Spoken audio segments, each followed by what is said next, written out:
नमस्कार दोस्तों, मैं हूं आपका अकाउंट्स का टीचर दीपक शर्मा और मैं आप सभी का स्वागत करता हूं। आज की क्लास में हम क्लास 11 का चैप्टर जर्नल एंट्रीज को कंटिन्यू करने वाले हैं। अपनी लास्ट वीडियो में मैंने जर्नल एंट्रीज चैप्टर को शुरू किया था।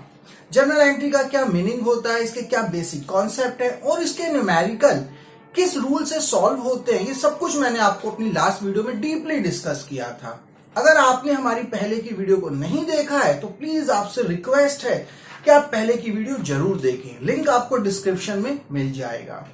देखिए, अगर आप शुरू से इस चैप्टर की सभी वीडियो को देखेंगे तो आपको ये चैप्टर बेटर तरीके से समझ आएगा, कोई प्रॉब्लम नहीं होगी। तो प्लीज आप उस वीडियो को भी जरूर देखें। आज की क्लास में हम एक नया न्यूमेरिकल सॉल्व करने वाले हैं टीएस ग्रेवाल की बुक से। तो शुरू करते हैं अपनी आज की क्लास जर्नल एंट्रीज के साथ। अब मैं न्यूमेरिकल करने वाला हूं टीएस ग्रेवाल की बुक से इलस्ट्रेशन 2। एक बार न्यूमेरिकल को जल्दी से पढ़ लेते हैं। न्यूमेरिकल कहता है transaction of Ramesh for April are given below, journalize them. आपको रमेश की बुक में ट्रांजैक्शन दी हुई है और आपको उसको जर्नलाइज करना है। आगे न्यूमेरिकल कहता है 2017 अप्रैल 1 कुछ ट्रांजैक्शन दी हुई है 2017 अप्रैल के महीने की। 1 अप्रैल को रमेश ने बिजनेस स्टार्ट किया 1 लाख रुपए से। 1 अप्रैल को paid to repair of premises, repair के लिए पैसा दिया 10,000 रुपए। April 2 paid into bank. इस तरीके से आप देखेंगे तो काफी सारी आपको ट्रांजैक्शन दी हुई हैं। इन सभी ट्रांजैक्शन को आपको जर्नलाइज करना है। देखिए, जर्नलाइज कैसे करते हैं वो मैं अभी करके बताऊंगा, लेकिन जर्नल एंट्री के पीछे कौन सा बेसिक कॉन्सेप्ट काम करता है ये मैं आपको अपनी लास्ट वीडियो में डीपली डिस्कस कर चुका हूं। एक बार जल्दी से मैं उसको दोबारा से रिवाइज कर देता हूं। देखिए, मैंने आपको जर्नल एंट्री करने के लिए कुछ बेसिक रूल बताए थे। मैंने आपको बताया था एक होता है ट्रेडिशनल मेथड और एक होता है मॉडर्न मेथड। यहां पर मैं आपको मॉडर्न मेथड से न्यूमेरिकल करवाने वाला हूं। मैंने आपको पहले ही क्लियर किया था कि एग्जाम में वो आपसे ये नहीं कहता है कि जर्नल एंट्रीज ट्रेडिशनल मेथड से कीजिए या मॉडर्न मेथड से। क्वेश्चन आता है कि सिर्फ जर्नलाइज कीजिए। किस मेथड से करना है वो आपके ऊपर डिपेंड करता है। मैंने कहा था कि मॉडर्न मेथड इजी है, फ्रेशर नए बच्चे आसानी से उसे समझ जाते हैं, तो मैंने आपको मॉडर्न मेथड ही बताया था। देखिए, यह है मॉडर्न मेथड। एसेट्स अगर बढ़ रही है, इंक्रीज हो रही है तो डेबिट करते हैं, और अगर वही एसेट्स घट जाए तो उसे क्रेडिट करते हैं। सेम लायबिलिटीज अगर बढ़ रही है तो क्रेडिट करिए, और अगर लायबिलिटीज घटती है तो डेबिट कीजिए। एक्सपेंसेस या लॉस हमेशा डेबिट होंगे, प्रॉफिट या इनकम हमेशा क्रेडिट होती हैं। कैपिटल बढ़ती है तो क्रेडिट और घटती है तो डेबिट। ये बेसिक कॉन्सेप्ट हैं जो मैंने आपको अपनी लास्ट वीडियो में समझाए थे। इन्हीं कॉन्सेप्ट के बेस पर अब हम इस जर्नल एंट्री को करते हैं। न्यूमेरिकल हम पढ़ चुके हैं, अब हम इस न्यूमेरिकल को सॉल्व करते हैं। तो देखिए, सबसे पहले जब हम न्यूमेरिकल को सॉल्व करते हैं तो सबसे पहले डेट के कॉलम में हम उस ईयर को लिखते हैं जो ईयर हमें न्यूमेरिकल में दिया होता है। इस न्यूमेरिकल में हमें डेट में 2017 ईयर लिखना है क्योंकि ये ईयर हमें गिवन है। पहली ट्रांजैक्शन है अप्रैल 1। रमेश ने बिजनेस शुरू किया 1 लाख रुपए से। डेट के कॉलम में इसके बाद हमें डेट को लिखना होता है, पहले मंथ और उसके बाद डेट। अप्रैल 1 रमेश ने बिजनेस शुरू किया 1 लाख रुपए से। तो देखिए, अब हमें इस ट्रांजैक्शन को जर्नल एंट्रीज में कन्वर्ट करना है। अब हमें देखना है कि किसको डेबिट करना है, किसको क्रेडिट करना है। इसके लिए मैंने आपको कहा है कि ये बेसिक रूल अप्लाई करने हैं। अब हमें यहां पर यह समझना है कि बिजनेस में क्या आ रहा है और बिजनेस से क्या जा रहा है। जैसा कि आपको पता है कि हम जितने भी अकाउंट्स बनाते हैं वो बिजनेस के पॉइंट ऑफ व्यू से बनाते हैं। तो सबसे पहले आप सोचिए, रमेश ने 1 लाख रुपए से बिजनेस स्टार्ट किया, तो 1 लाख रुपया बिजनेस में लगाया, ठीक है कि नहीं। तो बिजनेस में 1 लाख रुपया आया, तो बिजनेस में पैसा आ रहा है। पैसा यानी कैश। कैश क्या होता है? एसेट्स। कैश बढ़ रहा है, घट रहा है, बिजनेस में पैसा आ रहा है तो यानी कैश बढ़ रहा है। और जब कैश बढ़ता है, एसेट्स बढ़ती है, तो हम उसे डेबिट करते हैं। तो यहां पर हम लिखेंगे कैश अकाउंट डेबिट। आगे अब क्रेडिट क्या होगा? बिजनेस में हम जो पैसा लगाते हैं उस पैसे को कैपिटल कहा जाता है, कैपिटल। तो यहां पर capital, second effect, capital. Business में अभी तक कुछ भी कैपिटल नहीं थी, अब 1,00,000 रुपए से बिजनेस शुरू किया, तो इसका मतलब बिजनेस की कैपिटल पहले 0 थी, अब 1,00,000 रुपए हो गई, बढ़ गई, तो कैपिटल बढ़ने पे क्रेडिट करते हैं। तो यहां पे हम लिखेंगे cash account debit to capital account. Debit का अमाउंट हमें डेबिट के कॉलम में लिखना है और क्रेडिट का अमाउंट हमें क्रेडिट के कॉलम में लिखना है। कई बच्चों को लगता है कि जैसे डेबिट के लिए हमने डीआर लिखा तो क्रेडिट के लिए हमने सीआर क्यों नहीं लिखा। देखिए, क्रेडिट के लिए हमें सीआर वर्ड नहीं लिखना है, टू लिखने का मतलब ही ये क्रेडिट को शो करता है। इसके बाद हमें नरेशन या स्टेटमेंट जरूर लिखनी होती है। सबसे पहले उसके लिए हम लिखते हैं बी, फिर हमें एक छोटी सी स्टेटमेंट लिखनी है बी बिजनेस स्टार्टेड। देखिए, ऐसा नहीं है कि हमें कोई बहुत बड़ी नरेशन या बहुत बड़ी स्टेटमेंट लिखनी है, ऐसा कुछ नहीं है। स्टेटमेंट छोटी हो कोई प्रॉब्लम नहीं है, पर गलत नहीं होनी चाहिए। इसकी सेकंड ट्रांजैक्शन देखते हैं। April 1 paid to repair for business premises. 10,000 रुपए की हमने कोई रिपेयर की है और हमने 10,000 रुपए पे किए हैं। तो देखिए, जैसा कि मैंने कहा ये पहले डेट लिखना है, तो इस ट्रांजैक्शन की भी डेट 1 अप्रैल ही है। हमने रिपेयर करवाई और पैसा पे किया, तो देखिए यहां पर ये खर्चा ही तो है हमारे लिए। हमें सोचना है कि ये दो जो हमने ट्रांजैक्शन की है इसके कहां का इफेक्ट पड़ेंगे। तो हमने रिपेयर करवाई, हम कोई रिपेयर कराते हैं तो रिपेयर करा के पैसा देंगे, तो रिपेयर कराना हमारे लिए क्या है, खर्चा। सीधी सी बात है, खर्चा है। खर्चा एक्सपेंसेस इसी कैटेगरी में तो आएगा। खर्चा हमेशा डेबिट होता है, तो यहां पर खर्चा को क्या है, रिपेयर, तो रिपेयर डेबिट, तो जर्नल एंट्री बनेगी repair account debit, first effect. दूसरा, अब हमने रिपेयर करवाकर पैसा दिया, पे किया, तो पैसा हमारी जेब से, हमारे बिजनेस से जा रहा है, कैश गया। कैश क्या होता है, एसेट्स। कैश बढ़ रहा है, कम हो रहा है, कम हो रहा है। अब जब कैश कम होता है तो उसे क्रेडिट करते हैं। तो यहां पर क्या, क्रेडिट किसको करेंगे, कैश को। क्यों, क्योंकि कम हो रहा है। कितने रुपए, 10,000 रुपए। तो डेबिट के कॉलम में और फिर क्रेडिट के कॉलम में। फिर हमें करना है इसका नरेशन लिखनी है या statement, being paid to repair. ये हो गया हमारी सेकंड जर्नल एंट्री कंप्लीट। अब हम आगे बढ़ते हैं। आगे लिखा हुआ है थर्ड ट्रांजैक्शन कहती है अप्रैल 2 को पेड इनटू बैंक। आपने बैंक में 70,000 रुपए डिपॉजिट किए। देखिए, बैंक में 70,000 रुपए डिपॉजिट किए और ट्रांजैक्शन की डेट है अप्रैल 2। अब हमें यहां सोचना है, हमने बैंक में 70,000 रुपए पे किए यानी डिपॉजिट किए, क्या इफेक्ट पड़ेगा, कहां कहां इफेक्ट पड़ेगा, क्या डेबिट क्या क्रेडिट, जरा सोचिए। देखिए, आपने बैंक में पैसा जमा किया तो बैंक बैलेंस बढ़ेगा, सीधी सी बात है। मैं बैंक में पैसे जमा करूं तो मेरा बैंक बढ़ेगा। बैंक इन पांचों में से किस कैटेगरी में आता है, जरा सोचिए। क्या बैंक खर्चा है, क्या बैंक आपकी प्रॉफिट है, क्या कैपिटल है, क्या लायबिलिटीज है, या एसेट्स है। बैंक होती है एसेट्स। एसेट्स, बैंक में पैसा जमा करोगे तो बैंक बैलेंस बढ़ेगा, कम हो जाएगा, बढ़ जाएगा, और एसेट्स बढ़ती है तो डेबिट। तो यहां पर क्या एंट्री बनेगी, bank account debit. Second effect, आपने बैंक में पैसा जमा किया तो बैंक तो बढ़ा और आपके बिजनेस से पैसा गया। अब मेरी जेब में पैसा है, मैं इसको बैंक में जमा करता हूं तो बैंक बैलेंस बढ़ेगा, लेकिन मेरी जेब से पैसा कम होगा। इसी तरीके से हमने बैंक में 70,000 रुपए डिपॉजिट किए तो बैंक बैलेंस बढ़ा, लेकिन हमारा कैश कम हो गया। कैश भी क्या होता है, हमारी एसेट्स। तो एसेट्स कैश, कैश बढ़ गया, कम हो गया, कम हो गया, और कम होने पर क्रेडिट करते हैं।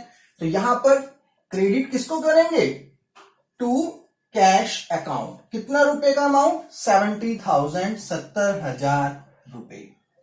इसके बाद अब हमें दोबारा से स्टेटमेंट लिखनी है, बीइंग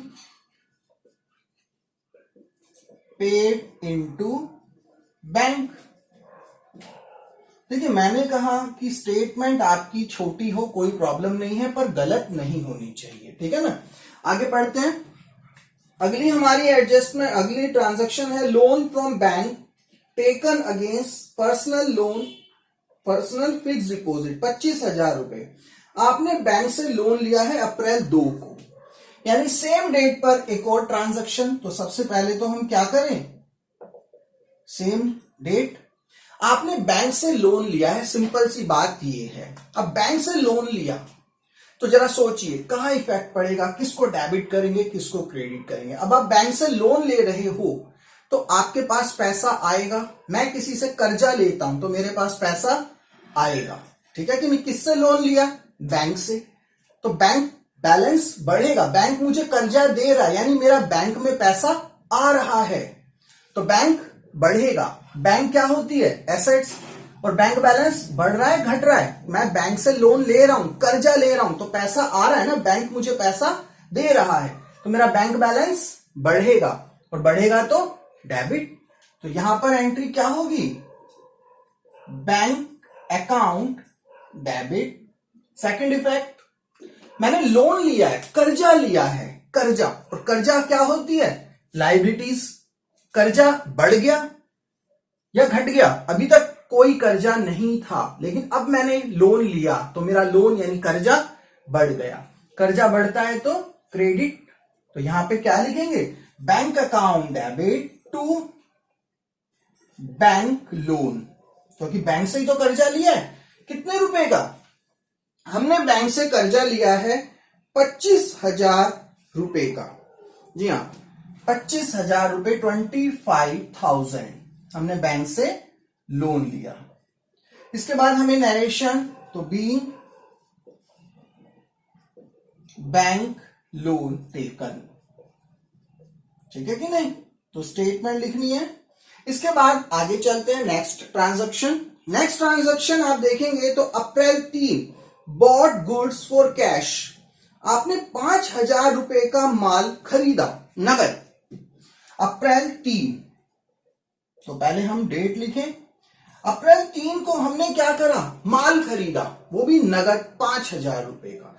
देखिए आप माल खरीद रहे हैं, माल को हम स्टॉक कहते थे, याद कीजिए। मैंने आपको पहले भी लास्ट वीडियो में आपको समझाया था कि सबसे पहले आपको ये क्लियर होना चाहिए बेसिक बातें, एसेट्स क्या होती है, लायबिलिटीज क्या होती है, कैपिटल क्या होती है, ये क्लियर होनी चाहिए। क्योंकि अगर ये क्लियर है तभी तो आप डिवाइड कर पाएंगे कि कौन सी ट्रांजैक्शन किस कैटेगरी में आएगी। अब जैसे गुड्स, ये माल खरीदा, माल होता है स्टॉक और स्टॉक होता है एसेट्स, तो इन सब के लिए आपको बेसिक कॉन्सेप्ट क्लियर होने चाहिए। बेसिक कॉन्सेप्ट की भी मैंने एक वीडियो ऑलरेडी बना चुका हूं, उसका लिंक भी डिस्क्रिप्शन में आपको मिल जाएगा।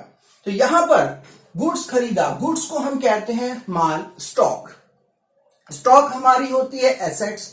अगर मैं माल खरीद रहा हूं तो मेरे पास स्टॉक, माल आ रहा है, बिजनेस में माल आ रहा है, माल एसेट्स, तो स्टॉक बढ़ रहा है कम हो रहा है, बढ़ रहा है आ रहा है, तो स्टॉक बढ़ता है तो डेबिट वर्ड यूज करते हैं, डेबिट करते हैं। अच्छा एक बात याद रखना है, यहां पे हम स्टॉक नहीं लिखते हैं, हम स्टॉक को हमेशा परचेज वर्ड लिखते हैं खरीदते समय। तो स्टॉक ना लिखकर क्या लिखेंगे, परचेज, ठीक है। तो सबसे पहले परचेज अकाउंट डेबिट, बस ये स्टॉक गुड्स पर ही ये रूल अप्लाई होता है। अगर मैं मशीन खरीदता, मैं फर्नीचर खरीदता तो मैं मशीन ही लिखता, मैं फर्नीचर ही लिखता, लेकिन अगर मैं गुड्स खरीदूंगा तो यहां पे वर्ड्स परचेज आएगा, ये आपको याद रखना है। तो परचेज अकाउंट डेबिट। अब सेकंड इफेक्ट, माल खरीदा वो भी नगद, पैसा दिया, पैसा चुकाया, पैसा गया ना जेब से, माल खरीदूंगा तो पैसा दूंगा, तो बिजनेस से पैसा जा रहा है, पैसा जा रहा है। पैसा क्या होता है, एसेट्स, पैसा जा बढ़ रहा है कम हो रहा है, जा रहा है तो यानी कम हो रहा है, और कम होने पे क्रेडिट। तो यहां पे क्या एंट्री बनेगी, purchase account debit to cash account, कितने रुपए का माल, 5,000 रुपए का। इसके बाद आपको पता है हमें नरेशन स्टेटमेंट लिखनी है, being purchases goods for cash. अगली ट्रांजैक्शन पढ़ते हैं। अगली ट्रांजैक्शन है अप्रैल 4, Drew cash from bank for office. आपने बैंक से पैसा निकाला है ऑफिस के लिए 1000 रुपए। अब जरा इसकी जर्नल एंट्री देखते हैं। तो सबसे पहले आपको पता है कि हम डेट लिखते हैं अप्रैल 4। बैंक से पैसा निकाला ऑफिस के लिए। अब सोचिए बैंक से अगर आप पैसा निकालेंगे तो आपका बैंक बैलेंस कम हो जाएगा। सीधी सी बात है, मैं बैंक से पैसा निकालूंगा तो बैंक में जो मेरा अमाउंट जमा है वो कम हो गया, तो बैंक कम हो गया और कैश बढ़ेगा। बैंक से मैं पैसा निकालूंगा तो मेरे पास कैश आएगा। कैश क्या होता है? एसेट्स। कैश बढ़ रहा है, कम हो रहा है, बढ़ रहा है, और बढ़ने पे डेबिट किया जाता है। तो यहां पे जर्नल एंट्री होगी कैश अकाउंट डेबिट। और क्या कम हो रहा है? Bank balance. बैंक कम हो रहा है। बैंक भी क्या होता है? एसेट्स। और बैंक बढ़ रहा है, कम हो रहा है, कम हो रहा है, और कम होने पर क्रेडिट। तो यहां पे हम जर्नल एंट्री करेंगे cash account debit to bank account और अमाउंट 1000 रुपए। यहां पे हमें नरेशन लिखनी है being cash withdraw from bank. इसका मतलब हुआ कि हमने बैंक से पैसा विड्रॉ किया यानी निकाला। नेक्स्ट ट्रांजैक्शन पढ़ते हैं। देखिए नेक्स्ट ट्रांजैक्शन है अप्रैल 13, बॉट गुड्स फ्रॉम श्याम। हमने श्याम से माल खरीदे हैं 22,500 रुपए का माल हमने खरीदा है अप्रैल 13 को। देखिए सबसे पहले डेट लिखनी है अप्रैल 13। हमने माल खरीदा यानी वही गुड्स स्टॉक खरीदा।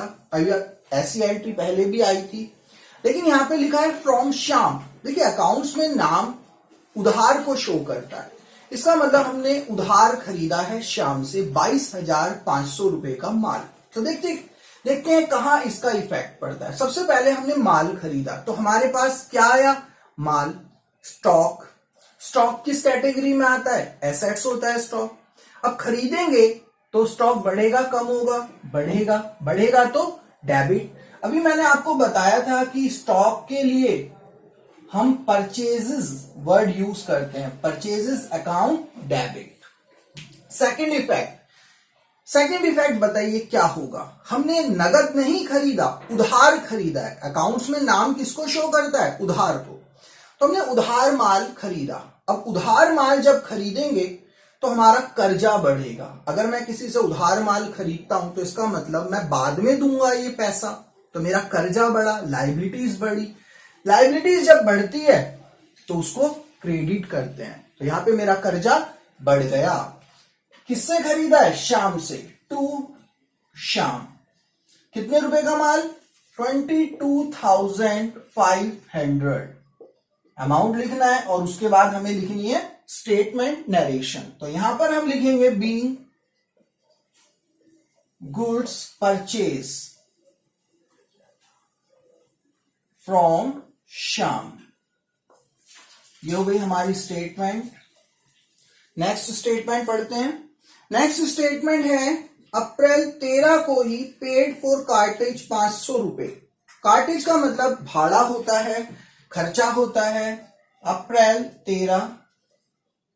देखिए कार्टेज मीन्स मैंने कहा भाड़ा। जैसे मान लीजिए आप बाजार से सामान खरीद के ला रहे हैं, रेडी में, रिक्शे में, टेम्पू में, तो जो टेम्पू वाले को, रेडी वाले को आप खर्चा देते हो, किराया देते हो, तो उसको हम भाड़ा या कार्टेज की कैटेगरी में रखते हैं। तो यहां पे आपने 500 रुपए का कार्टेज भाड़ा दिया। अब सोचिए कहां इफेक्ट पड़ेगा? क्या दे रहे हैं? कार्टेज पे कर रहे हैं यानी किराया दे रहे हैं। खर्चा है कि नहीं है बताइए? किराया देना, भाड़ा देना आपके लिए खर्चा है। खर्चा हमेशा डेबिट होता है, तो इसको डेबिट करेंगे। तो सबसे पहले यहां पे लिखेंगे कार्टेज अकाउंट डेबिट। जरा ये सोचिए क्रेडिट क्या होगा, जरा सोचिए, दिमाग लगाइए, बहुत इजी है। अब आप किसी को किराया दे रहे हो, भाड़ा दे रहे हो, तो आपकी जेब से पैसा जा रहा है। पैसा एसेट्स होता है, कैश है, कैश बढ़ रहा है कम हो रहा है, आप दे रहे हो किसी को तो कम होगा, और कम होगा तो क्रेडिट। तो यहां पे क्या लिखेंगे, cartage account debit to cash account. कितने रुपए पे कर रहे हो, 500, तो यहां पे 500 रुपए। नरेशन बीइंग कार्टेज पेड, ये हो गई आपकी नरेशन। आगे पढ़ते हैं। अगली ट्रांजैक्शन कहती है कि सोल्ड गुड्स टू कृष्णा, आपने 15,000 रुपए का माल 20 तारीख को कृष्णा को बेचा, 20 तारीख को। तो यहां पे अप्रैल 20 कृष्णा को माल बेचा। मैंने अभी आपको कहा था कि अकाउंट्स में नाम शो करता है क्रेडिट, उधार को। आप कृष्णा को माल बेच रहे हो लेकिन उधार, अभी पैसा नहीं ले रहे, पैसा बाद में लेंगे, अभी आपने सिर्फ माल को बेच दिया, ठीक है। तो आपको कृष्णा को पैसा दोगे आप बाद में, या कृष्णा से लोगे, तो लेना है ना, माल बेचोगे तो पैसा लोगे। तो कृष्णा आपका डेटर हुआ। डेटर कौन होता है, जिनसे हमें पैसा लेना है। तो कृष्णा कौन है, डेटर। डेटर कौन है, एसेट्स। तो आपके डेटर बढ़ रहे हैं कम हो रहे हैं, पहले हमें किसी से नहीं लेना था लेकिन अब लेना है, तो हमारे डेटर बढ़ गए, और डेटर बढ़ते हैं तो डेबिट। तो यहां पे जर्नल एंट्री बनेगी कृष्णा डेबिट, ठीक है। और सेकंड इफेक्ट, आप माल बेच रहे हो तो आपके बिजनेस से माल जा रहा है, स्टॉक कम होगा। खरीदा था तो स्टॉक बढ़ा, अब बेचोगे तो स्टॉक घटेगा। स्टॉक क्या होता है, एसेट्स। स्टॉक बढ़ रहा है घट रहा है, बेच रहे हो, घटेगा, घटेगा तो क्रेडिट। तो यहां पर आप लिखेंगे टू सेल्स अकाउंट 22, कितना अमाउंट था, एक बार अमाउंट देखते हैं। अमाउंट है 15,000 रुपए। तो यहां पर आपने कृष्णा को माल बेचा है 15,000 रुपए का। स्टेटमेंट लिखते हैं, being goods sold to Krishna, ये हो गई आपकी स्टेटमेंट। अच्छा देखिए यहां पर, अभी मैंने आपको कहा था जब हम गुड्स खरीदते हैं तो हम वर्ड यूज करते हैं परचेज, जब हम गुड्स को बेचते हैं तो वर्ड यूज करते हैं सेल्स। ये दो बातें आपको हमेशा याद रखनी है। गुड्स खरीदेंगे तो परचेज, और जब उसी गुड्स को बेच देंगे तो सेल्स, ये बात आपको याद रखनी है। अगली ट्रांजैक्शन है अप्रैल 24 को हमने कृष्णा से 15,000 रुपए ले लिए। तो अप्रैल 24 कृष्णा से पैसा ले लिया, माल बेचा था उधार, अब वो पैसा ले लिया हमने, तो हमारे पास, बिजनेस के पास पैसा आ रहा है, कैश आ रहा है। कैश किस कैटेगरी में आता है, एसेट्स। तो एसेट्स बढ़ रहा है कम हो रहा है, कैश बढ़ रहा है पैसा आ रहा है, कैश बढ़ता है तो डेबिट करते हैं। तो इसकी जर्नल एंट्री क्या बनेगी, कैश अकाउंट डेबिट। किससे ले रहे हैं, कृष्णा से। कृष्णा कौन था, डेटर, एसेट्स। अब हमें किसी से पैसा लेना है, वो हमारा डेटर है, हम उससे ले लेते हैं पैसा, तो हमारे डेटर कम हो गए क्योंकि अब हमें किसी से नहीं लेना। तो डेटर एसेट्स है और डेटर अब क्या हो रहे हैं, कम, तो क्रेडिट करेंगे। Cash account debit to Krishna, कितने रुपए, 15,000 रुपए। तो यहां पे आएगा हमारा 15,000। स्टेटमेंट बनेगी, being cash received from Krishna. आगे ट्रांजैक्शन पढ़ते हैं। देखिए आगे हमारी ट्रांजैक्शन है, उसके बाद paid to Shyam by cheque. आपने शाम को 28 तारीख को 22,500 रुपए चेक से पेमेंट की। देखिए अप्रैल 28 को पेमेंट की, तो यहां पे थोड़ी जगह की प्रॉब्लम है, मैं यहां कर देता हूं। अप्रैल 28 आपने शाम को पेमेंट कर दी। शाम कौन था, शाम 13 अप्रैल को हमने शाम से माल खरीदा था। अब हम उसी शाम को पे कर रहे हैं, और वो भी कैसे पे कर रहे हैं, चेक से पे कर रहे हैं, चेक से। अब जरा सोचिए इसका क्या इफेक्ट पड़ेगा। श्याम से हमने उधार माल खरीदा, तो उस समय उधार खरीदा था तो श्याम हमारे लिए लायबिलिटी था। अब हम पैसा चुका रहे हैं, कर्जा उतार रहे हैं, तो हमारी कर्जा कम होगा या बढ़ेगा? सोचिए, मैं अपना कर्जा उतार रहा हूं, पैसा दे रहा हूं, तो मेरे कर्जे कम हो जाएंगे। लायबिलिटीज कम होने पर डेबिट करते हैं, तो लायबिलिटीज का नाम क्या है? श्याम। तो मैं लिखूंगा श्याम डेबिट, और मैं मेरी जेब से मैं पैसा दे रहा हूं लेकिन चेक से दे रहा हूं, तो मेरा बैंक कम होगा कि नहीं? बैंक बैलेंस कम हो जाएगा। और बैंक क्या होता है? एसेट्स। बढ़ेगा डेबिट, घटेगा क्रेडिट, तो घटने पर क्रेडिट करते हैं। क्या घट रहा है? Bank balance. तो श्याम डेबिट टू बैंक, ये हो गया हम मेरी जर्नल एंट्री। अमाउंट कितना है? 22,500 रुपए। इसके बाद नीचे narration, being amount paid to Shyam. तो ये है जर्नल एंट्रीज। बहुत ही इजी तरीका है। देखिए जर्नल एंट्रीज का, इसके लिए आपको ये बेसिक रूल आने चाहिए। जब हम कोई ट्रांजैक्शन को पढ़ते हैं तो हमें ये समझना पड़ेगा कि इस ट्रांजैक्शन का इफेक्ट कहां होगा, उसी के बेस पे हमें जर्नल एंट्रीज को तैयार करना पड़ता है। आज की वीडियो में केवल इतना ही। जल्दी ही मिलते हैं एक नई वीडियो के साथ, जिसमें अब हम कुछ स्पेशल जर्नल एंट्री को सॉल्व करेंगे, जैसे बैड डेट, डिस्काउंट, और भी कई जर्नल एंट्रीज हैं, कई स्पेशल केस हैं। तो अब हम करने वाले हैं अगली वीडियो में कुछ स्पेशल जर्नल एंट्रीज। तो जब तक आप इन क्वेश्चंस की प्रैक्टिस करते रहिए। तो जल्दी मिलते हैं एक नई वीडियो के